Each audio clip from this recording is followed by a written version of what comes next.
Well, for this vlog, again, don't mind the turkey neck. I want to talk about perception. Perception, big one. So perception is a tricky word. What you think you are and what others think you are two different things, right? Kind of like what he says, her truth, his truth, and the real truth. I'm saying that phrase wrong.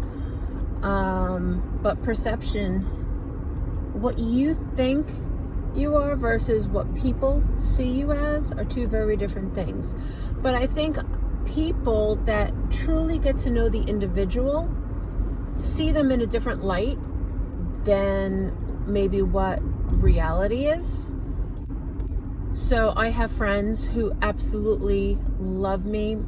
My husband loves me. And they accept me for who I am because they know that inside I'm a good person.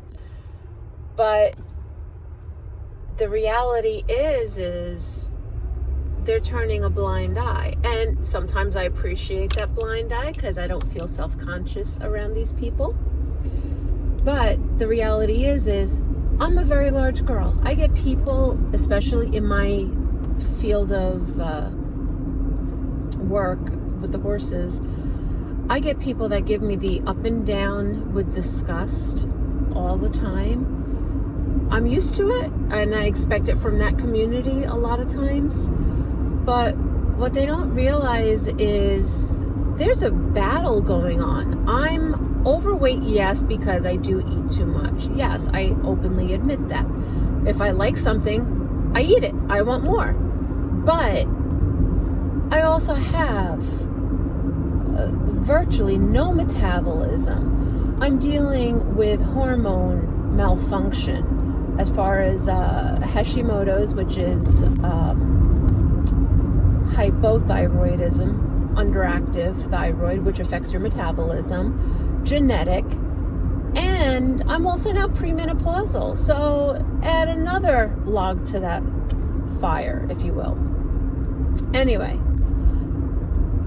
and I'm fortunate because for myself, and I'm only saying this for myself, I'm very comfortable with who I am and what I am and what I stand for.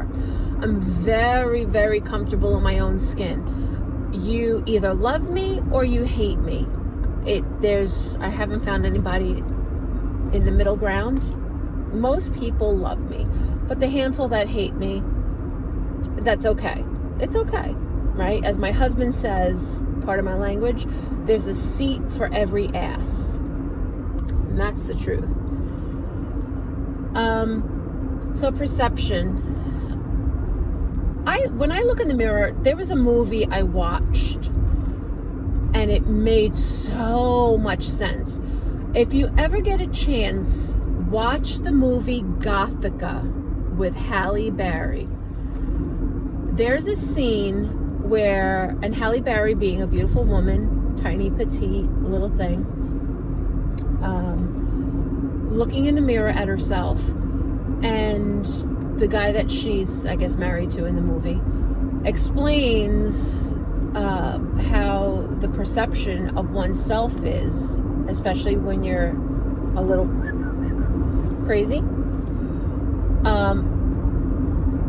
She's looking at a mirror and he's saying he sees this, but he takes a cup of water and throws it on the mirror and it distorts Hallie's face, and he's like, but this is what this person sees, you can't convince them otherwise.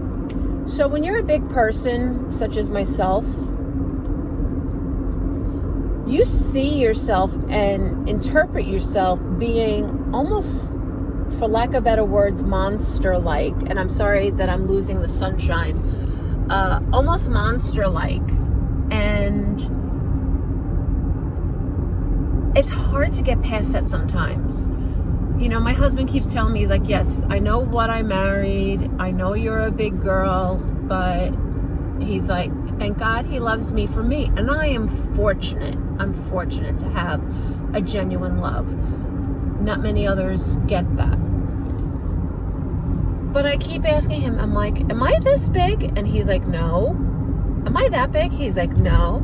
I'm like, but I'm strong. He's like, you're freakishly strong. He's like, what I can do, majority of men can't do because of how I'm built. It's just how I'm built. I'm powerfully built.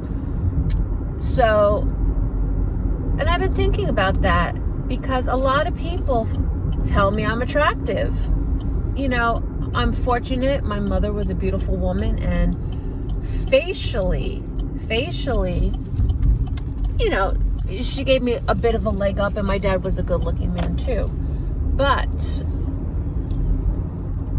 facial appearance can only carry you so much in a very fickle world that we live in. And I find you could be not as facially attractive, but if you're skinny, you get a free pass.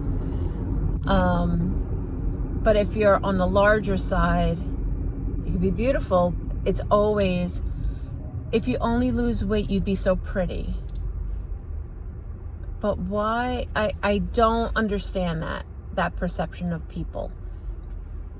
I'm the type of person, yeah, I do need someone to be facially attractive for me to be married to them. My husband is a handsome man. And, but I go by people's character.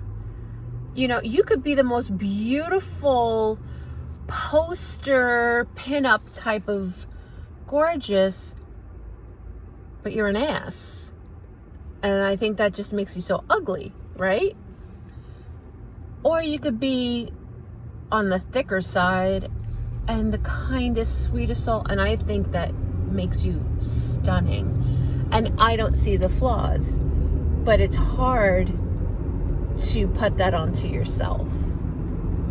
So again, I'm not doing the weight loss for vanity. No, not at all. I'm doing it to get back in the saddle. But these are things that some other people may be going through. And, you know I have a nice face. I'm not ugly by any means. I'm not an ugly person, an individual by any means. I'm a good person. And I work hard and I try to live an honest life. But perception, and it goes to that old cliche saying, you know, people that live in glass houses shouldn't throw stones. Well, if you think you're so perfect, then why are you projecting ugliness onto other people? Why don't you just shine brighter for them so they have a light, you know, that will shine on them as well? I don't know. But I guess what I'm trying to say is be kind to yourself. The world is ugly in general. And I'm very self-conscious of my chin. I'm sorry. The world is a very ugly place. So be nice to yourself and be kind and forgive yourself. You don't have to be perfect, but try to be the best you as possible. And if this bariatric journey assists you with that, and it makes you shine and it makes you feel good, then by all means, be happy. Peace.